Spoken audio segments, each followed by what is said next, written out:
Selamat menunaikan ibadah salat maghrib bagi Anda yang menjalankan, khususnya di wilayah Jakarta dan sekitarnya.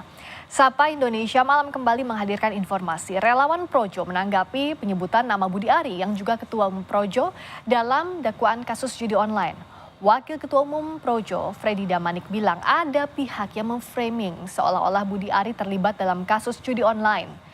Projo menilai ada pihak-pihak yang memframing atau membingkai seolah-olah Budi Ari yang ketika itu menjabat sebagai Menteri Komunikasi dan Informatika menerima uang dari praktik judi online. Freddy pun menegaskan Budi Ari siap memberikan keterangan di pengadilan. Ini kan karena informasinya sepotong-sepotong, tidak utuh, sehingga dipakai untuk memframing, mendiskreditkan Budi Ari Setiadi. Bahwa ya yang keterlibatan Budi Ari, khususnya yang mendapat bagian 50% itu hanya kesepakatan atau kong kali kong para terdakwa itu saja.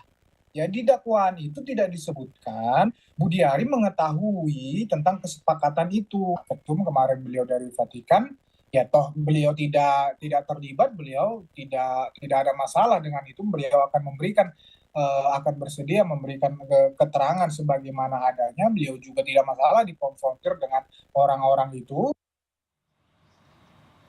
Mantan Menkominfo Budi Ari Setiadi pernah menjalani pemeriksaan di Bareskrim Polri terkait pengusutan kasus judi online pada 19 Desember 2024. Mantan Menteri Komunikasi dan Informatika ini mengaku pemeriksaan sebagai upaya membantu penegakan hukum yang dilakukan kepolisian.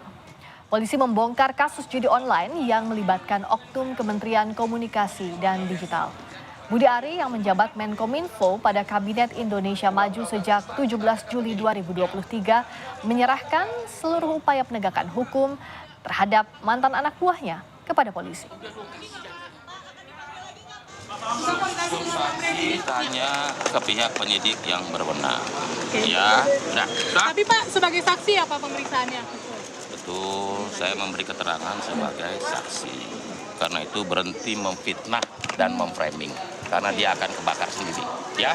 Sudah koordinasi dengan Presiden, Bapak? Udah cukup.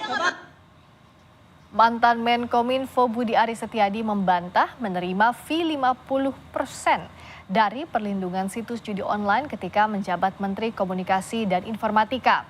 Budi bilang namanya ada dalam dakwaan karena dibawa-bawa oleh para terdakwa kasus judi online. Seperti kami kutip dari kompas.com hari ini, Budi menyebut, jadi itu omon-omon mereka saja bahwa Pak Menteri nanti dikasih jatah 50%. Saya tidak tahu ada kesepakatan itu. Mereka juga tidak pernah memberitahu.